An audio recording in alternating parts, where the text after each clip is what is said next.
We are in the Maamar Hayom Haraselam, and we are on the second ois on page 30. Let's get right into the text. We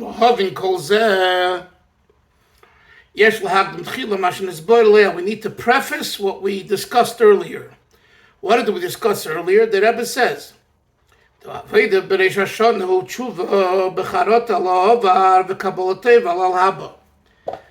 avodah, the service, the activity that's most important on Rosh Hashanah is to regret what you did in the past and to accept upon yourself good resolutions that you won't do it anymore for the future.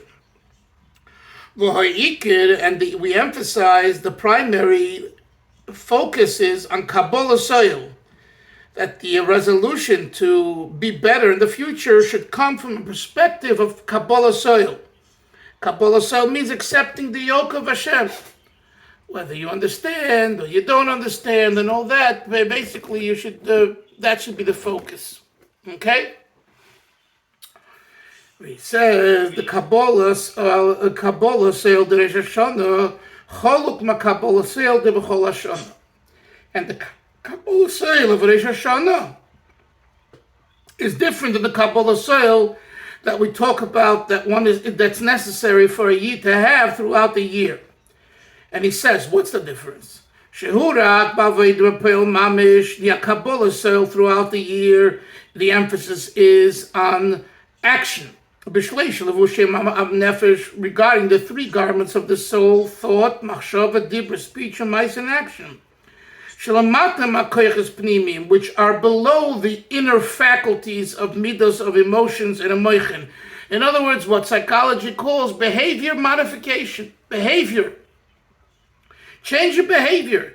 Even if you feel otherwise, and even if you think otherwise, just be obedient and listen. And not only listen in your actual behavior, but also in your speech, which is also behavior, and even in your thought. I tell you, don't think about this. Block this out of your head. Divert your attention. Just do it. Don't say, well, I need to understand why I shouldn't think about it. I mean, that's also important, but that's not what we're talking about when we talk about Kabalas throughout the year. Okay. What's the type of Kabalas Hillel that we're looking for on Rosh Hashanah? It's not just about being obedient. It's much deeper. It's within the depth of the soul. And he explains, the mitzvah of Rosh Hashanah is shofar. That's why I think I told you, it's worth repeating. My third Mesifta Rabbi Shveil of Shalom, taught us that when we get up in the morning, on Rosh Hashanah morning, after we say brachas and we're dressed, we should have in mind, today I'm going to fulfill my obligation, my Torah obligation of shofar, through listening to the shofar, or if you're about to kaya, through blowing the shofar. Because if you do not have that kavanah, you have to re-listen to shofar. It's obligatory to have that kavanah. So the Rebbe says here, and this is a chazal, mitzvahs hayom, the mitzvah of the day is shofar. Rabbi, you mentioned, sorry to interrupt. You mentioned yesterday, remember about the lift box, right? You were talking about lift. So what he alluding to here, that the obedience, meaning like the lift box, they have the obedience aspect, they have that down, but they don't necessarily have the hergish? I don't believe that's what he's alluding to here. I mean, you want to extrapolate, you can, but that's not the pshat in the Maamar. Pshat in the Maamar is talking to every single yid, and I would say he's talking more to those that are learning Chassidus, and they're thinking about these things. But he's talking to everyone. He's explaining what's the difference. Chazal, in other words, as from Yidden, we know that the mitzvahs should be done by Kabalas. Every day we say Shema Yisrael Hashem Elokeinu Hashem Echad. So the question that he's answering is, so what's the difference between the Kabalas throughout the year and the Kabalas on Rosh Hashanah? And it's a question that we should all ask ourselves, and the Rebbe is giving the answer. The difference is that it's not just about the practical, the obedience, machshava tibur ma'isa, but it needs to touch the Kabbalah silver. The Hashem needs to touch oimik upnimius nafshay, the depth and the innermost of your soul. And he explains. Let's listen to his explanation. The mitzvah is Hayom b'shofar, right? The remez ha-shofar, the hint that shofar alludes to, meire ala tshuva Kabalas malchus yisbarach. It alludes to accepting the king upon yourself. That's why specifically on Rosh Hashanah, meaning Rosh Hashanah, the 10 days of tshuva, we mention Hashem with all kinds of descriptions all about king being the king and kingship.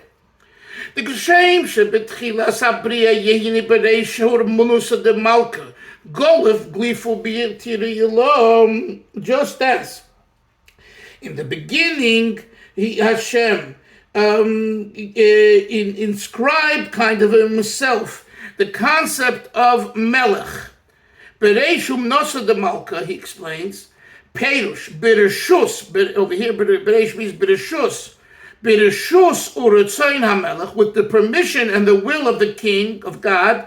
The ozho yisayir is the rotzen al abriya. God, listen to this, God permitted himself to want to be a king.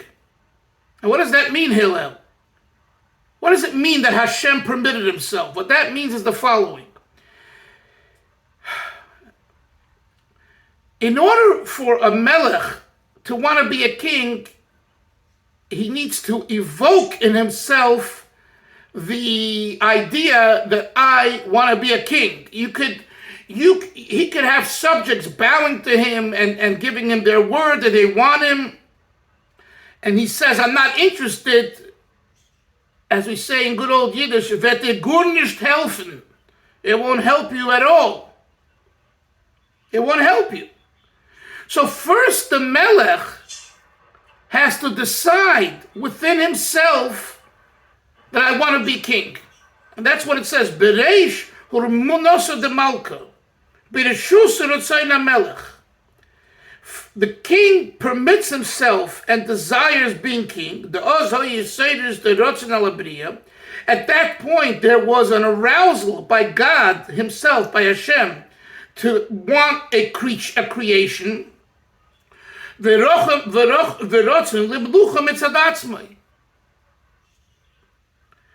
wanted a kingship from the perspective of kingship. Avo. This was pre-creation. And if Hashem didn't have that rotzen leblucha, okay, that's the term used in Chassidus, Ratzon limlucha.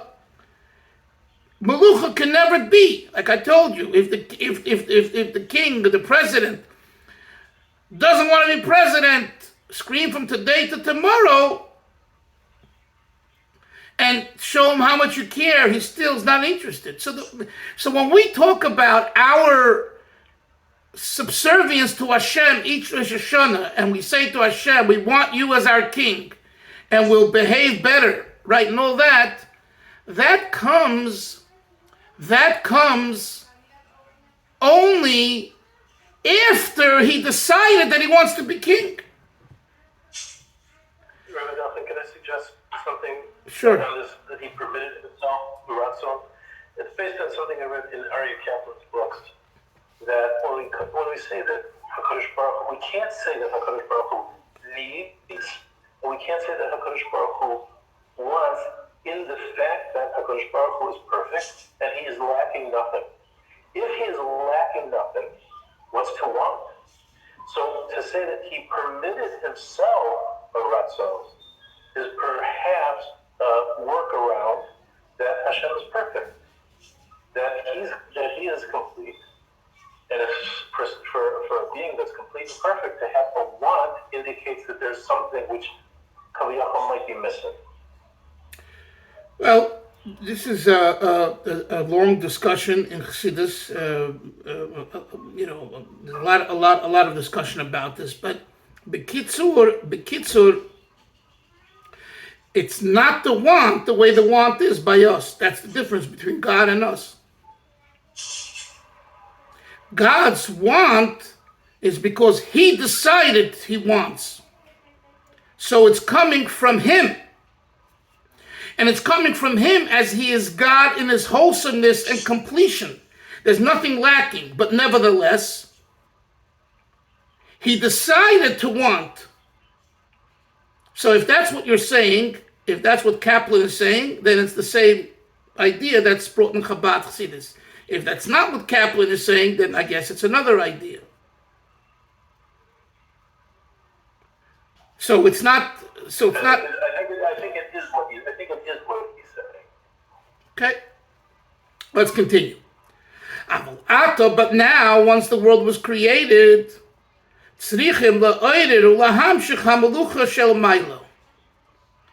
now, listen to this. Now, once Hashem created the world, he's like in the world. Now it's up to us to keep him there. And that's what we do on Rosh Hashanah. On Rosh Hashanah, we seek to say to Hashem, you created the world. You said you want a world. Please keep being here, and we will show you that we are dedicated to you. Okay? So that's the difference between pre-creation and post-creation. But he didn't really elaborate here on this concept, Yonason, of what does it mean that the Avodah of Rosh Hashanah is be'oimiku b'pnimius nafshay. He just says this is the difference between throughout the year when you say Shema, etc., Kabalas. So what's the difference? What does that mean? The depth and the inner aspect of nafshay. So basically, just think of ourselves. When we are obedient, when we do what others want us to do, it doesn't mean we're happy about it. In fact, we can be very unhappy. Many people have jobs and they're not happy with their jobs. Right? Remember I told you? Dennis Prager speaking to 1,000 young people at the Sephardic Temple on Wilshire Boulevard in Westwood in California. And he says, how many you can raise your hand and say you love the work you're doing? And a certain amount of hands went up.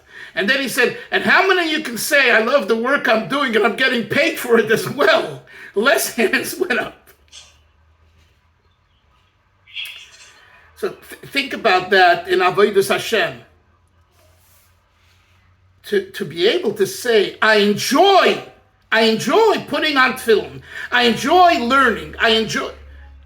That's enough. That comes from, it has, if you really enjoy it, it comes from deep inside. It doesn't come from just doing. It doesn't.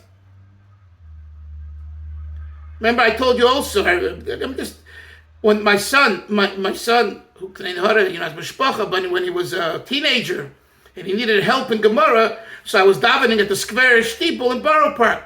So I asked someone who was davening there, and I said, I want to pay you. Could you learn my son, tutor him? He said, sure. And he did a great job. My son enjoyed it. It was a great shidduch. So I said to him, as I see that you love learning, he says, I don't love really learning. I said, but you're learning the whole time. Besides work, you're learning and learning and learning. He says, I don't love learning. I learn because that's what I was taught to do, is to learn. You know. Remember what I told you. How do you know if you love something and this is really a cup of tea and this is where your real chayas is?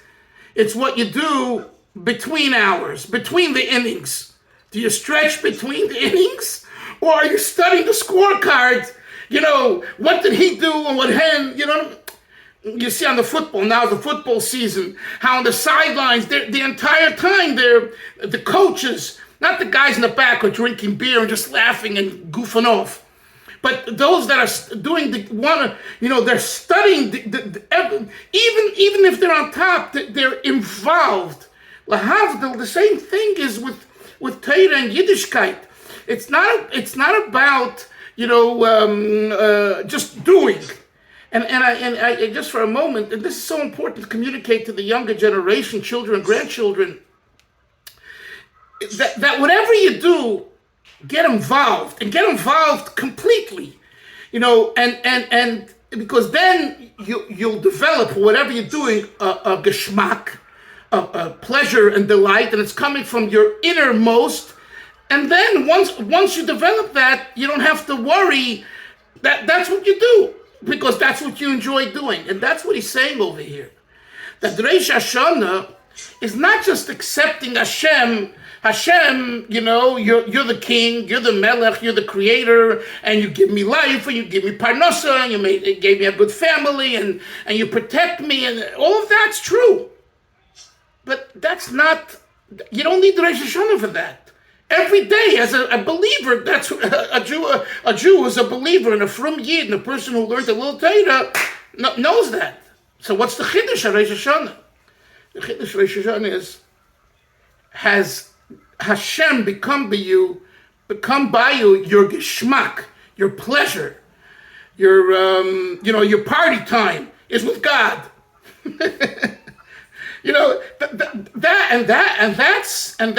That's an issue, and that's something that needs 2 days, because we rather put on the TV or the internet or the game we're just. And to develop something that this becomes your geschmack and your pleasure, that's an avodah. And that's the avodah of Rosh Hashanah, that the melech, that HaKadosh Baruch Hu, the creator, should become so much part of us that that's who we are. And if at any moment we don't feel that and we don't live with that, it's like, excuse the expression, you don't have your pants on. You understand? You feel like you're naked.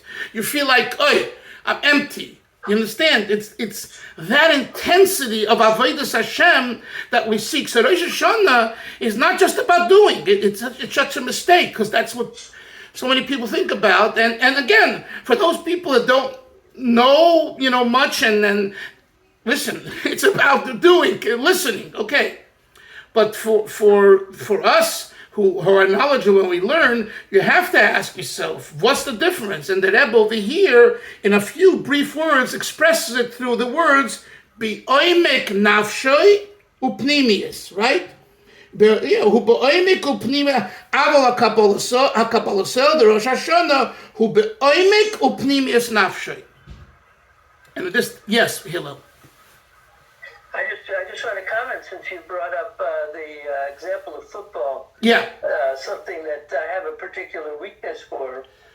When I lived in Baltimore, I'd go a couple of times a year to an NFL game, and often it would be around this time of year. This week's Parshas Kisavo, and the pasuk says, all the things in the Torah will come. Tachat asher lo avadta Hashem Elokecha b'simcha v'tuv levav.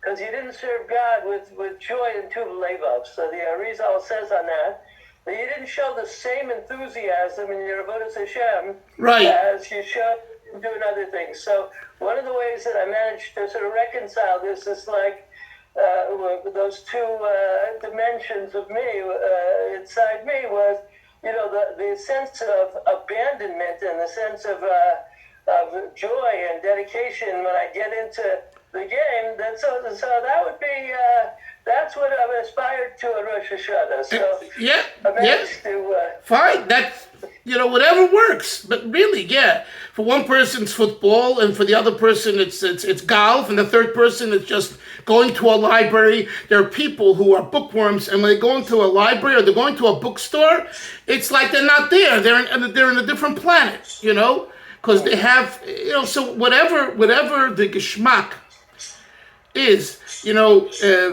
it reminds me, we say every day in Birchas Yotzer, Lokeil Baruch Ni'imos Yoteinu. After Kodesh, right? We say Lokeil for Hashem, Baruch, Lokeil Baruch Ni'imos, sweetness Yoteinu. In other words, Hashem gives us sweetness. It's part of the bracha. So, famous Chabad Chosser, the Rashbatz, he types the pasuk like this. Lokeo for Hashem, Lokeo Baruch for the blessed God, Ne'imais, whatever is considered for you sweet, Ne'ima, Na'im, Yitenu, give away to God. It's a beautiful touch, and it's short. It's like so you could. In other words, and that's an avodah. It's a big avodah. It's a big avodah, and trust me, this avodah has nothing to do whether you learned the yeshiva when you were a boy or a teenager or not. It has nothing to do. It has to do with us as human beings. Are we ready to give away our koyach hatainuk, our pleasure for the Eibishter? And that really makes the difference between a Yid and Havdil, not a Yid who doesn't have, a non-Jew is not charged with such an avodah. And it's, as much as we, earlier this year, you remember that silly,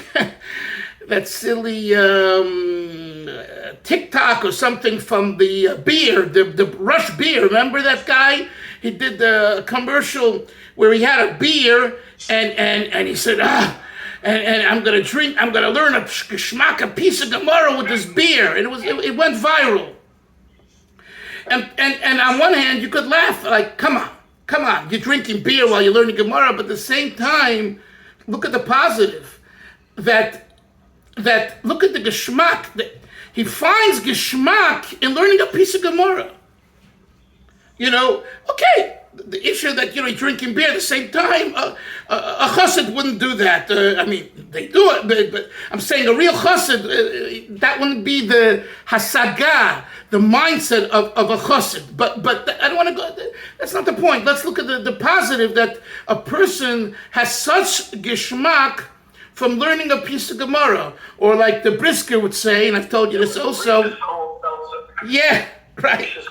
Rish's cold seltzer, right? Thank you. Or like the Brisker would say when Rabbi Soloveitchik, when they said, now they roll up their sleeves, now I'm going to take apart a Rambam. It's like, come on. But look at the flip side. So a chassid wouldn't say that, now I'm going to take apart a Rambam. Now I'm going to take apart a piece of Neshiva Shalom. It's like grub, If you respect the Neshiva Shalom, you don't take him apart. You submerge yourself into the Neshiva Shalom.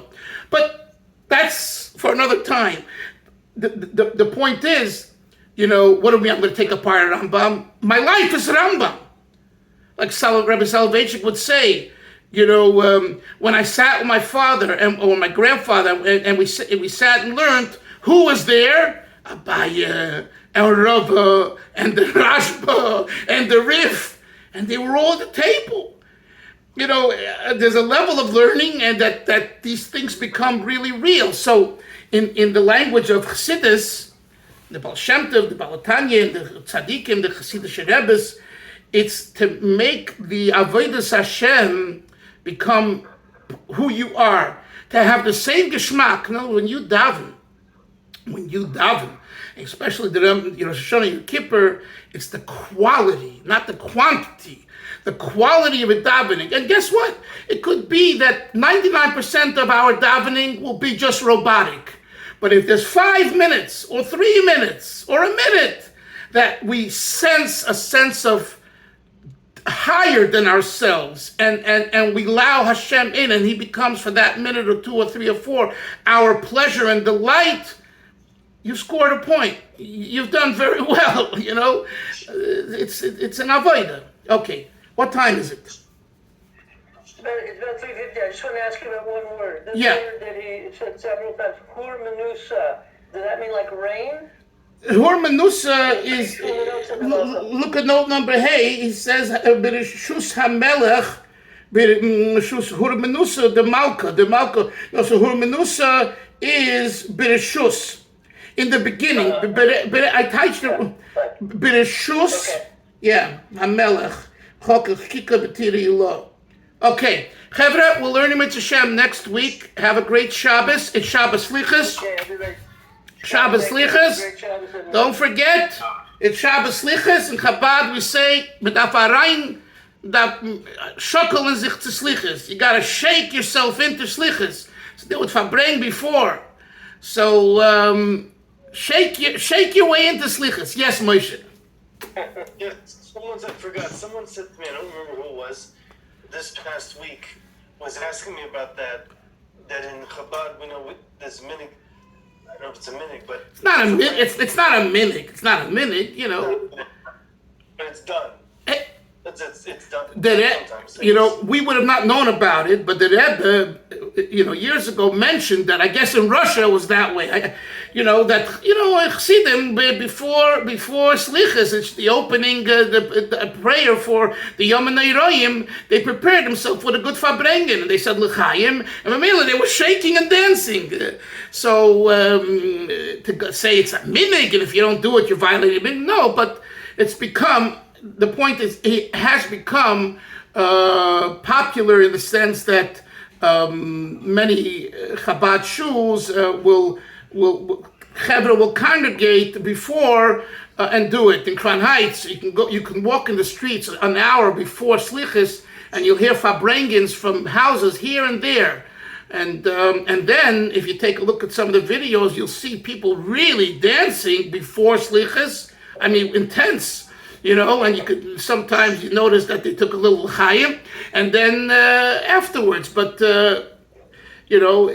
it's better if you could. You're going in with, again. You're preparing yourself. But to say that it's a minig, it's not a minig. The Rebbe never said it as a minig. You must do that. Okay, Chevra, have a great Shabbos, and we'll talk to you next week. Zaygas, bye bye. Shabbos. Good Shabbos.